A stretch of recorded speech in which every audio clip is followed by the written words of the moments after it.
Allahumma salli wa sallim wa barik ala nabiyyina Muhammadin wa ala alihi wa ashabihi wa man tabi'ahum bi ihsanin ila yaumil qiyamah. Amma ba'd.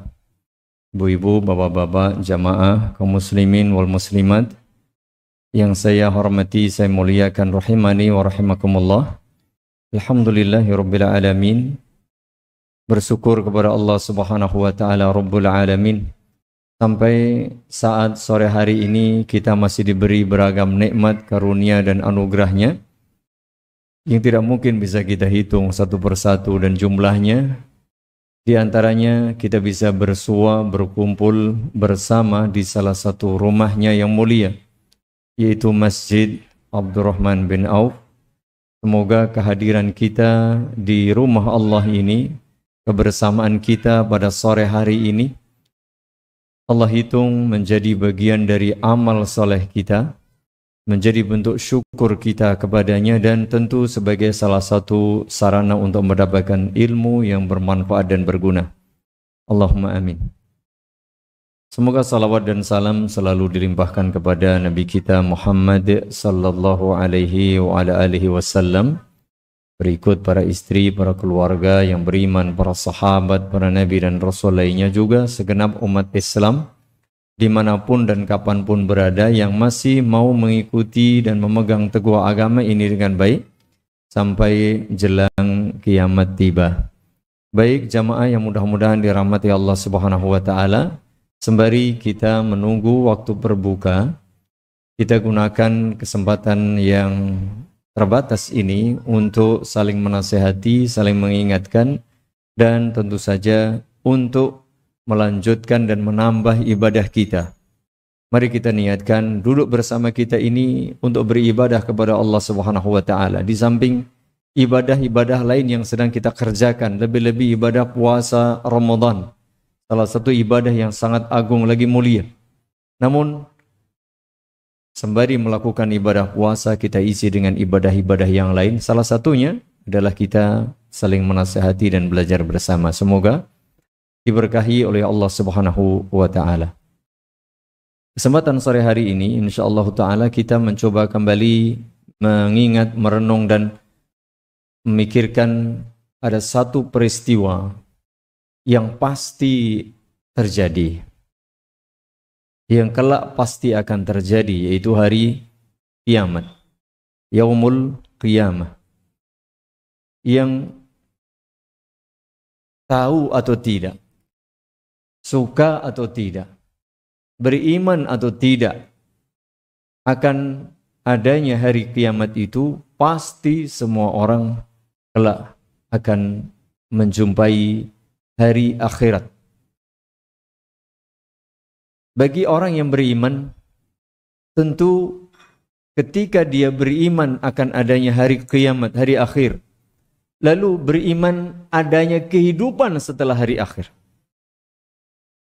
pastilah dia akan berusaha untuk mempersiapkan diri, mengumpulkan bekal untuk kehidupan yang hakiki, kehidupan yang sejati.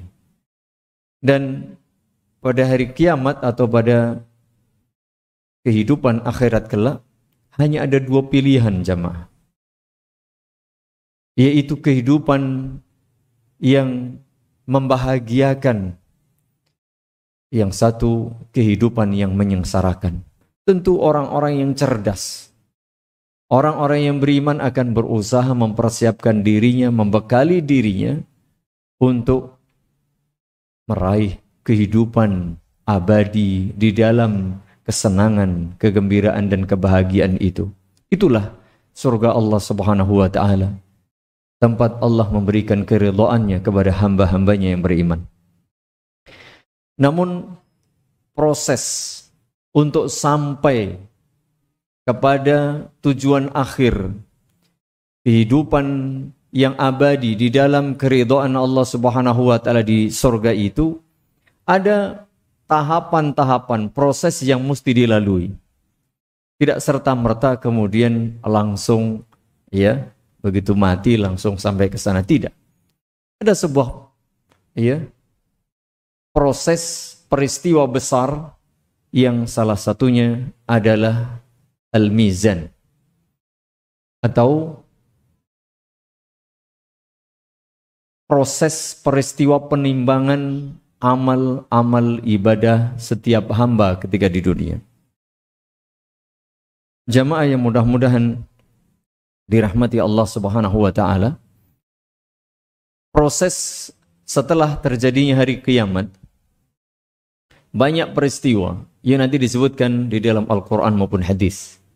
Sebagian ulama kemudian mencoba mengurutkan peristiwa-peristiwa, tahapan-tahapan kelak pada hari kiamat itu. Meskipun memang ada khilaf di antara ulama, karena tidak ada nas yang menunjukkan secara pasti urut-urutannya begini secara detail.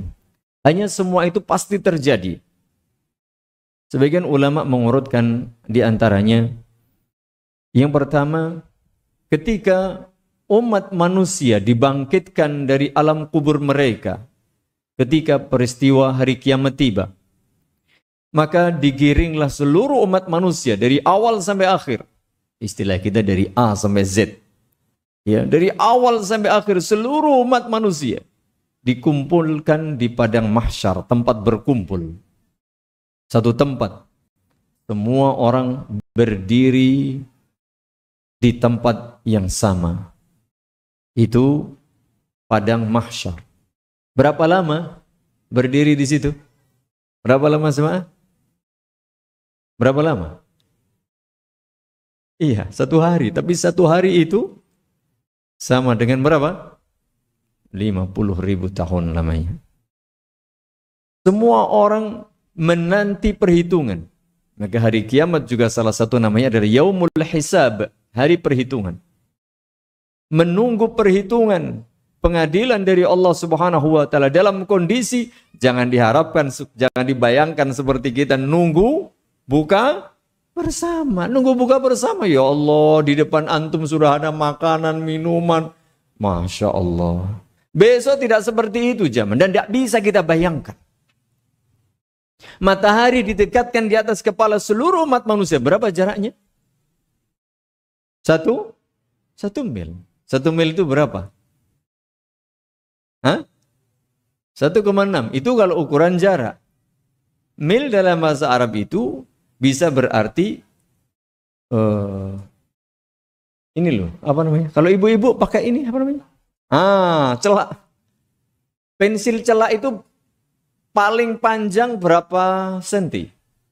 Yang pernah penjenengan ketahui? Jangan-jangan tidak tahu ini. 10 senti. Betul, pernah belikan istri. Kira-kira, aduh ya Allah, kita lagi bicara serius ya, kira-kira. Siapa yang pernah membelikan istrinya pensil celak itu yang panjangnya 2 meter? Enggak ada. Ya paling berapa senti? Iyalah, kurang lebih 10 senti Pak ya. Katakanlah 10 senti. Itu udah panjang banget. Coba, kalau 1 mil mending itu 1,6 kilo. Sekian senti.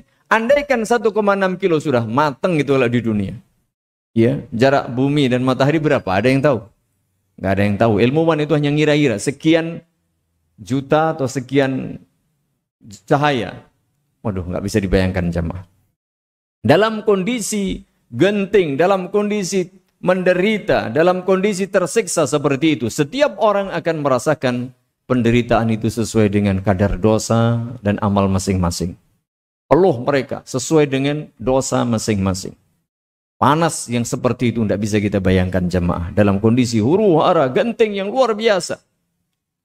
Menunggu pengadilan dari Allah Subhanahu wa ta'ala. Ini yang pertama. Kemudian, salah satu rahmat Allah Subhanahu wa ta'ala yang diberikan kepada nabinya yang mulia Muhammad sallallahu alaihi wasallam, maka Allah memberikan telaga Haud kepada nabinya sallallahu alaihi wasallam. Supaya apa? Memberikan sedikit kenikmatan bagi umat Nabi sallallahu alaihi wasallam. Saat itu ketika semua orang merasakan beratnya, tersiksanya berdiri di hadapan Allah Subhanahu wa taala dalam kondisi matahari didekatkan di atas kepala, maka Allah Subhanahu wa taala memberikan salah satu keistimewaan kepada Nabi sallallahu alaihi wasallam, yaitu telaga Haud. Yang nanti umat Islam, umat Nabi sallallahu alaihi wasallam diperkenankan untuk mendekati. Beliau akan berada di pinggir Haud itu atau telaga itu, kemudian umat Islam diperkenankan untuk menghampiri beliau dan meminum airnya. Barang siapa yang meminum telaga ini, air telaga ini, maka tidak akan pernah merasakan haus selamanya. Tapi ingat jamaah, ada syaratnya. Ada syaratnya.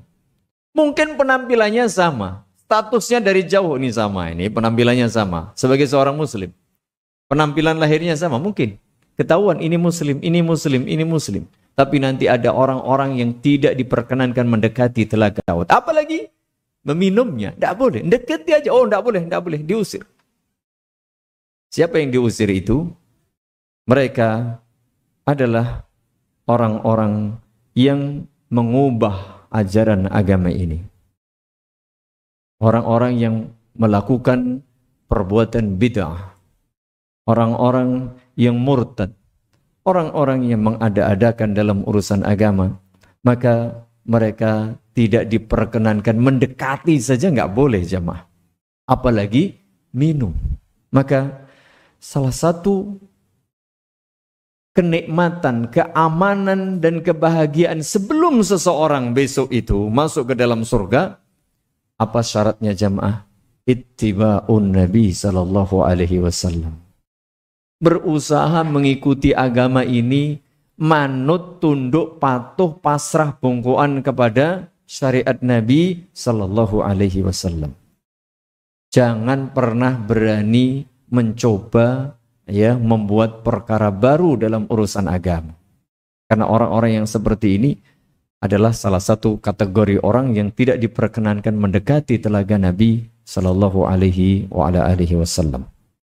Setelah itu, orang-orang yang tentu saja beriman kepada Nabi, mengikuti ajaran Nabi dengan baik, akan diperkenankan mendapatkan minum air dari telaga Nabi. Setelah itu, para Nabi pula diberi telaga, kemudian umat para Nabi pun diberi kesempatan untuk meminum air telaga Nabi masing-masing. Berikutnya, jamaah yang mudah-mudahan dirahmati Allah Subhanahu wa taala, setelah umat manusia juga menanti dalam kondisi resah, gelisah, sudah pokoknya menderita, saat itulah Nabi sallallahu alaihi wasallam diperkenankan untuk memberikan asy-syafa'atul 'uzma. Yang dalam riwayat yang panjang, setiap orang mendatangi Nabi Adam, atau sebagian orang meminta supaya segera diberi solusi karena penderitaan mereka. Nabi Adam tidak mampu, kepada Nabi Nuh tidak mampu, Nabi Ibrahim pun tidak berani minta kepada Allah Subhanahu wa taala. Ingat jemaah, sekali bernabi tidak berani karena merasa ada kekurangan, merasa dulu pernah berbuat tidak betul. Nabi Nuh juga sama, Nabi Ibrahim juga sama, Nabi Musa, Nabi Isa alaihimus salatu wassalam tidak berkenan, tidak berani memohon kepada Allah Subhanahu wa taala. Sampai akhirnya mereka mendatangi Nabi kita Muhammad sallallahu alaihi wasallam, barulah beliau diberi izin oleh Allah Subhanahu wa taala memberi asy-syafa'atul 'uzma supaya umat ini segera dihisab, diberi perhitungan, diadili jamaah. Karena namanya menanti itu sesuatu yang tidak menyenangkan. Gini apa nggih?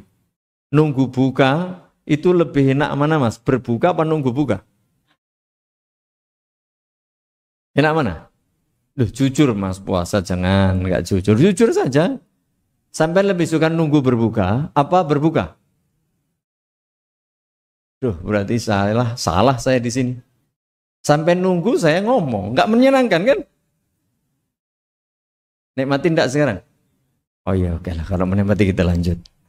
Baik. Ya.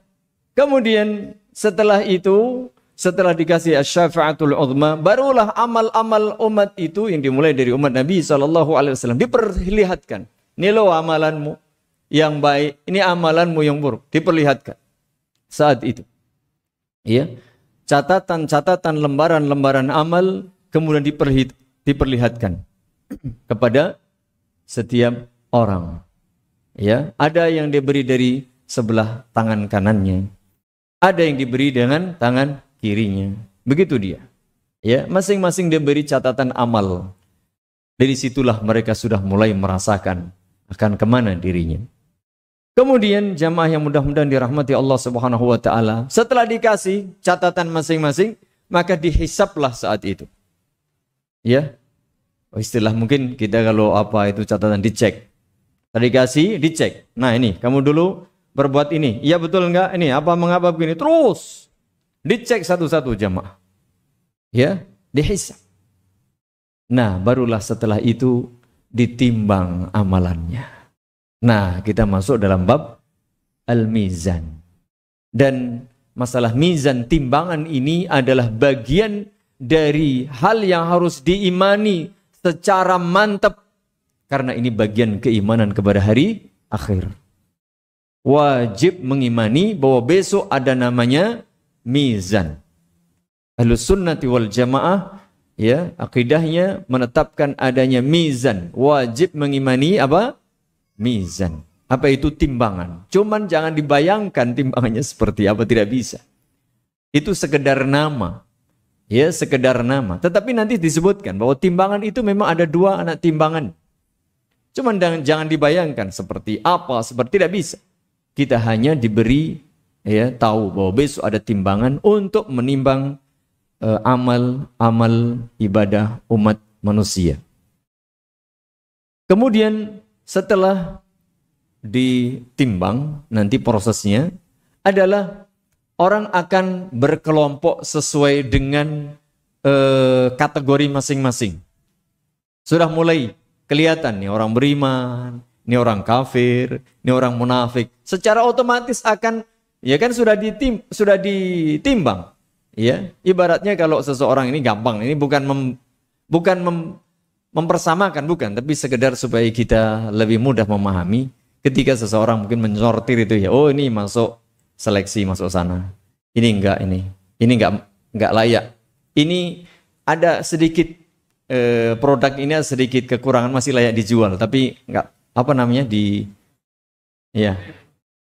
kawil lah atau sok reject gitu ya, tapi masih layak dijual. Ini enggak bisa karena cacatnya besar. Udah, ada beriman, ada orang munafik, ada orang kafir, sudah. Ya, masing-masing berkelompok. Kemudian setelah itu Allah Subhanahu wa taala akan memberikan kegelapan yang membentang di atas neraka jahanam.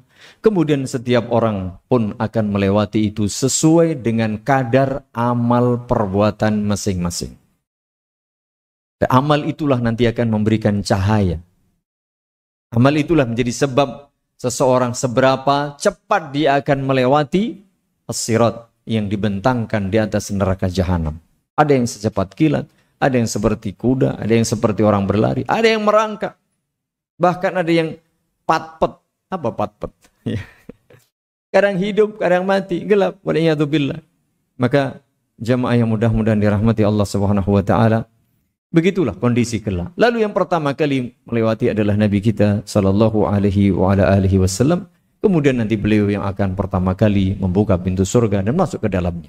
Dan kita umat Islam adalah umat terakhir, tetapi yang akan pertama kali memasuki surga. Kurang lebih seperti itu. Nah, sekarang mari kita bahas sepintas tentang mizan, tentang timbangan itu. Ada banyak dalil di dalam Al-Quran maupun dari As-Sunnah yang menyebutkan tentang mizan. Tentang mizan atau timbangan itu. Di antaranya adalah tersebut di dalam surah Al-Anbiya ayat 47. Allah Subhanahu wa taala berfirman, "Wa nadha'ul mawazinal qista," dan kami letakkan timbangan keadilan. Timbangan keadilan. Liyaumil qiyamah, pada hari kiamah. Fala tudlamu nafsun syai'an. Saat itu tidak ada seorang pun yang dizalimi.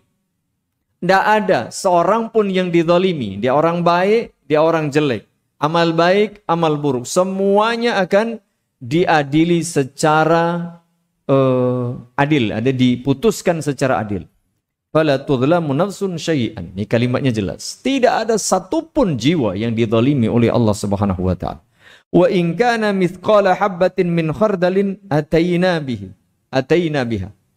Meskipun amalan itu seberat darah, semua akan didatangkan dan dibalas oleh Allah Subhanahu wa taala. Wa kafa bina hasibin, dan cukuplah kami zat yang membuat perhitungan, zat yang menghisab, zat yang memberikan perhitungan. Ini diantara dalilnya. Ada juga firman Allah Subhanahu wa taala yang lain. Nanti silakan dilihat dalam surah Al-A'raf. Di antaranya wal waznu yawma idzin al-haq faman thaqulat mawazinuhu faulaika humul muflihun. Pada hari itu ya, timbangan itu betul-betul ada, dan barang siapa yang timbangan kebaikannya itu lebih berat, maka sungguh merekalah orang-orang yang beruntung. Wa man khaffat mawazinuhum faulaika alladziina khasiru anfusahum bima kanu biayatina yadhlimun. Sebaliknya orang yang ringan timbangan kebaikannya, berarti berat timbangan keburukannya, itulah orang-orang yang menzalimi, membuat diri mereka kecewa, menderita. Dan mereka itu orang-orang yang berbuat zalim atau tidak beriman kepada ayat-ayat kami. Jamaah yang mudah-mudahan dirahmati Allah Subhanahu wa taala. Kemudian banyak yang berkaitan dengan masalah timbangan ini. Yang jelas nanti akan ditimbang amal-amal ibadah kita. Akan ditimbang amal-amal ibadah kita. Itu yang secara umum yang ditimbang adalah amal ibadah kita. Namun juga nanti yang ditimbang adalah catatannya. Ya. Catatan atau kertas tulisannya. Sebagaimana hadis tentang kalimat tauhid, bitaqah la ilaha illallah, yang dia lebih berat daripada ya catatan-catatan amalan sekian jauh. Sejauh mata memandang gulungan amalan itu, isinya dosa ini, dosa itu, lalu ditimbang dengan satu catatan yang berisi tauhid, la ilaha illallah. Apa artinya? Ini keutamaan tauhid. Ini lebih berat. Ada juga nanti yang ditimbang adalah orangnya. Sebagian itu orangnya. Sebagaimana kisah bahwa besok ada orang yang di dunia, mohon maaf ya, badannya gede tapi besok tidak ada apa-apanya di akhir. Atau kisah Abdullah ibnu Mas'ud, yang kaki beliau, mohon maaf mungkin dibanding yang lainnya itu tampak tidak begitu kuat ya, hanya ya agak mungkin kerempeng kecil. Begitu tersingkap betis beliau, ada sebagian yang mohon maaf itu namanya orang kadang-kadang secara otomatis tertawa. Tapi kata Nabi SAW, sungguh kedua kaki Abdullah ibnu Mas'ud ini jauh lebih berat di sisi timbangan Allah Subhanahu wa taala daripada gunung Uhud. Berarti apa? Ada sebagian nanti yang ditimbang siapa? Orangnya. Tapi secara umum yang ditimbang apa itu? Amal ibadah. Jangan bertanya, masa amal itu kan sesuatu yang abstrak? Bagaimana bisa ditimbang? Jamaah, jangan pernah terbersit pemikiran seperti itu. Allah itu maha kuasa, Allah maha besar jamaah.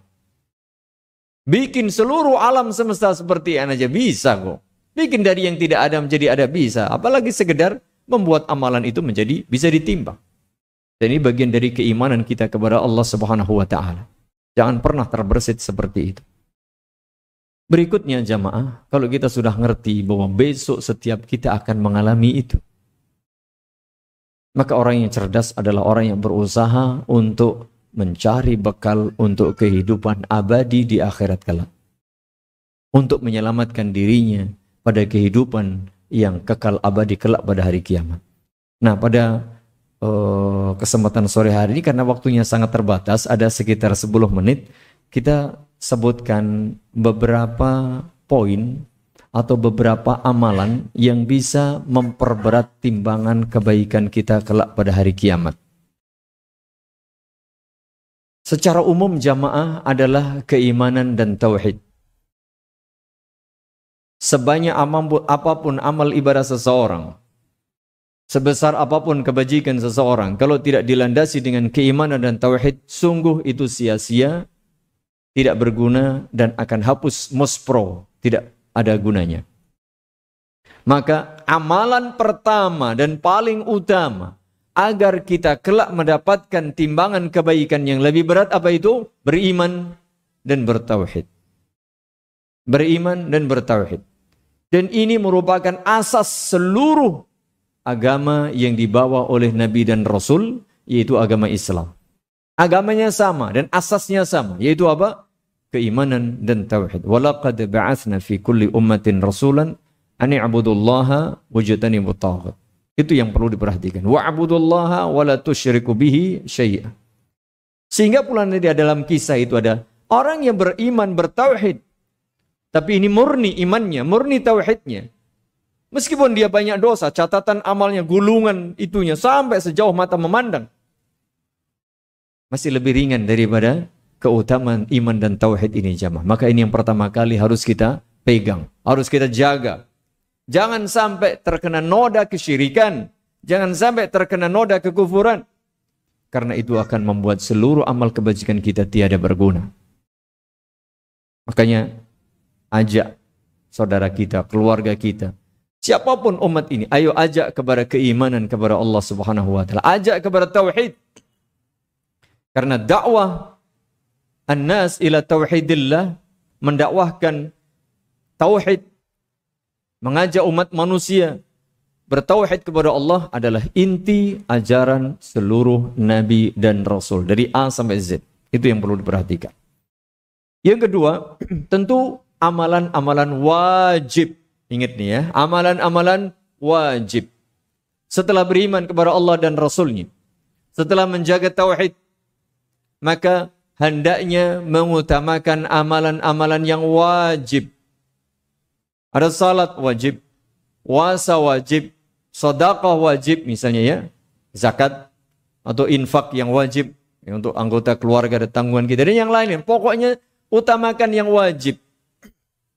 Utamakan yang wajib. Karena amalan yang paling dicintai oleh Allah Subhanahu wa taala adalah amalan yang wajib.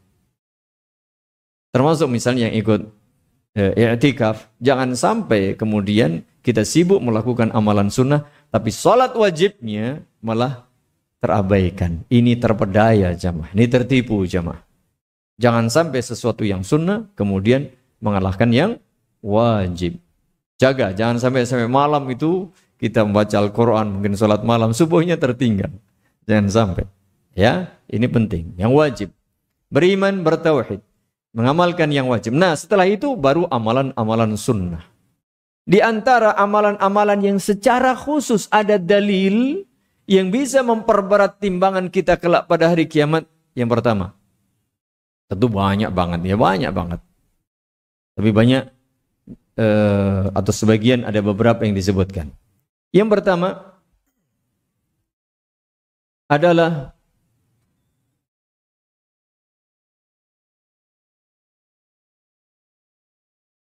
kalimat tauhid la ilaha illallah. Tapi ingat jamaah, kalimat tauhid ini tidak akan memberi manfaat kepada orang yang mengucapkannya sekedar dia mengucapkan. Mesti apa? Diimani, diyakini, dipahami, dan dilakukan konsekuensinya. Itu di dalam hadis yang panjang yang tadi kita sebutkan, bahwa kalimat la ilaha illallah ini salah satu kunci keselamatan, kebahagiaan seseorang di dunia dan di akhirat. Maka afdhalul dzikri la ilaha illallah, bukan sekedar diucapkan, tapi mesti diyakini, dipahami maknanya, dan diamalkan konsekuensinya. Yang kedua, banyak-banyak membaca tasbih, tahmid, dan takbir, serta tahlil. Ada hadis dari Nabi SAW, kalimatani khafifatani ala lisani habibatani ila rahmani thaqilatani fil mizan. Dua kalimat yang mudah dan ringan diucapkan lisan kita. sangat dicintai oleh Allah Ar-Rahman, tetapi sangat berat di dalam timbangan kebajikan kita. Apa itu kalimat? Subhanallah il-azim, subhanallah wa bihamdih. Tasbih, memuji Allah Subhanahu wa ta'ala. Amalan yang lain, menjaga zikir sesudah sholat fardu. Ini dia jamaah. Ini amalan sunnah yang akan memperberat timbangan kebajikan kita kelak pada hari kiamat. Khaslatani aw khallatani la yuhafidhu alaihima 'abdun muslimun ila dakhalal jannah. Huma yasirun wa man ya'malu biha qalilun. Ini dia. Ada dua amalan. Jika setiap muslim menjaga dua amalan ini, maka akan menjadi sebab Allah masukkan dia ke dalam surga. Dua amalan ini mudah, yasir. Tetapi yang rajin istiqamah mengamalkannya qalil, kata Nabi, sedikit. Amalan ini mudah, menjadi sebab seseorang masuk ke dalam surga, tetapi yang mengamalkannya sedikit, kata Nabi SAW. Apa itu? Yusabbihu fi duburi kulli salatin 10 wa yahmadu 10 wa yukabbiru 10. Fadzalika 50 wa 100 bil lisani wa 1500 fil mizan. Wa yukabbiru 34 idza akhadha madja'ahu wa yahmadu 33 wa yusabbihu 33. Fadzalika 100 bil lisani wa 1000 fil mizan. Perhatikan tadi. Salah satu ini variasi ya, mohon maaf. Salah satu variasi zikir sesudah sholat itu bacanya 10 kali. Subhanallah 10 kali, Alhamdulillah 10 kali, Allahu Akbar 10 kali. Ya. Tetapi itu dikalikan berapa? Dikalikan 5. Ya. Kalau kali 5 berapa? 30 kali 5, 150. Kali 5 karena 5 kali sholat. Kan begitu? Ya 10 kali 5. 150. Dan di dalam timbangan itu wa alfun wa khamsumi'atin fil mizan.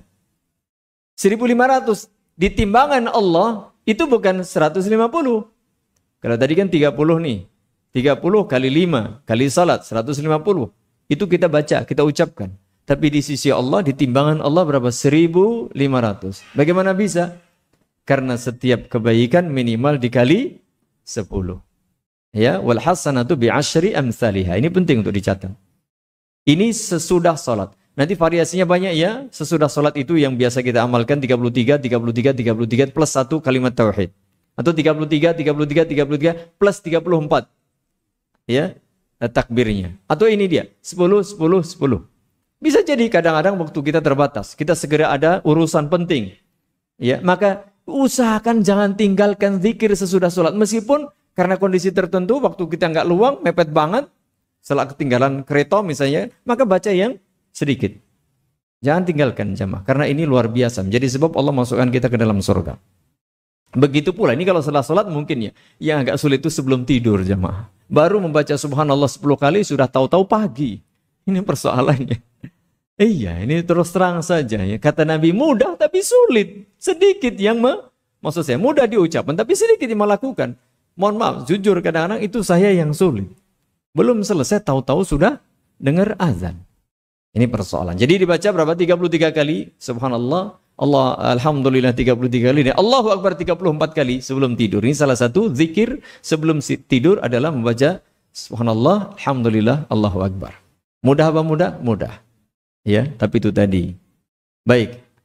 Kita buka jadwalnya. Kita sepakat 36 apa 37? Saya punya jadwal 2, itu beda. Hari ini 136, 137. Milih yang mana? Milih yang valid. Jangan milih yang enak-enak jamaah. Ini salah satu prinsip beragama, jangan milih yang enak-enak, milih yang valid. Oi, 35 di sini. Insyaallah. Oh baik, kita cari inilah. Kita timbang 37, 35, 36 jadinya. Baik. Jamnya cocok enggak? Betul, jadi begini jamaah. Kita berbuka harus yakin sudah masuk waktunya. Kalau enggak yakin enggak boleh. Itu 17.30. Di sini berapa? Nah, ini dia. Saya sudah kritik kemana-mana di masjid itu samakan. Ini 31, sana 30. Tolong nih, mohon maaf ya, takmirnya ya. Hampir di setiap masjid begitu. Itu 30. Ikut yang itu. Ya, kalau kita ragu, kita lebih berhati-hati. Begitu pula ketika subuh. Kita berbeda, kita ambil yang lebih awal. Ya, supaya ihtiyat, supaya berhati-hati. Kalau kita buka, ambil yang akhir. Supaya kita berhati-hati. Iman-iman kita sudah tidak makan, tidak minum, berpuasa sehari, tahu-tahu batal, ya, tanpa sengaja. Baik, sepakat ya? Ikut yang sana ya. Baik. Kemudian makarimul akhlak nih dia. Akhlak yang mulia. Ma min syai'in athqalu fil mizani min husnil khuluq. Tidak ada biasa itu amalan yang bisa memperberat atau yang paling bisa memberikan timbangan kita yang paling berat kecuali akhlak yang bagus. Ternyata akhlak itu amalan yang luar biasa. Bahkan ketika Nabi SAW ditanya ya, tentang amalan apa yang paling banyak memasukkan seseorang ke dalam surga, dengan sebab apa seseorang itu paling banyak masuk ke dalam surga, Nabi SAW menjawab, taqwallahi wa husnul khuluq. Bertakwa kepada Allah dan akhlak yang baik. Jadi jangan pernah remehkan jamaah. Termasuk kita berpuasa ini, salah satu bagian tempaan kita untuk menjadi orang yang berakhlak mulia. Salah satunya apa? Penyabar. Berat loh jadi orang sabar itu. Berat. Makanya kita berpuasa itu sabar. Itu akhlak. Termasuk akhlak yang baik ini bukan hanya akhlak kepada sesama. Akhlak kepada Allah ini akhlak yang pertama. Apa itu? Beriman, bertauhid. Kalau ada orang kufur, itu orang tidak punya akhlak. Betul. Kalau ada orang syirik, jujur itu orang tidak punya akhlak. Sudah dibikin oleh Allah menjadi makhluk terbaik. Dikasih rezeki, kasih hidup, kasih kesenangan, kasih kegembiraan, kasih macam-macam. Tidak mau dia beribadah kepada Allah. Tidak mau dia bersyukur kepada Allah. Malah dia beribadah kepada selain Allah.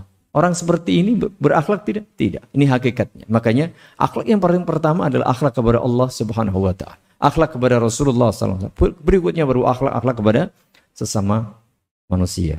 Baik jamaah, begitu karena waktu sudah hampir ya kita persiapan.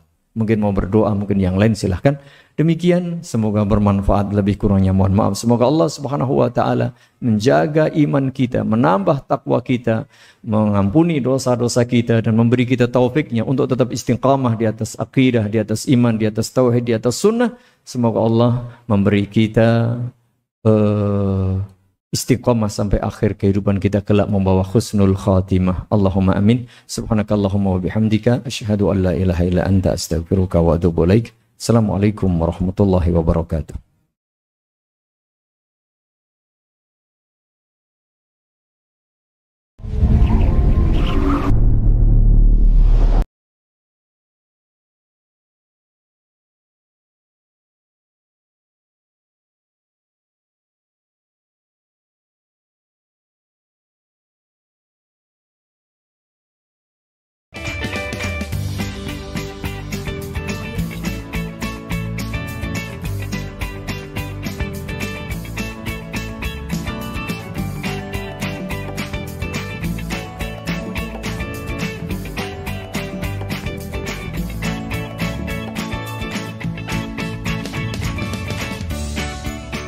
Gimana? Bersih dan jernih kan siarannya? Jangan khawatir, semua ini gratis. Tidak perlu beli kuota internet dan nggak perlu biaya berlangganan. Bagi kamu yang masih menggunakan TV analog, cukup dengan satu langkah mudah. Untuk televisi yang sudah siap digital, cukup scan ulang siaran TV kamu untuk menangkap siaran TV digital. Banyak pilihan programnya, bersih gambarnya, jernih suaranya, dan canggih teknologinya. Ayo, kita beralih ke siaran televisi digital.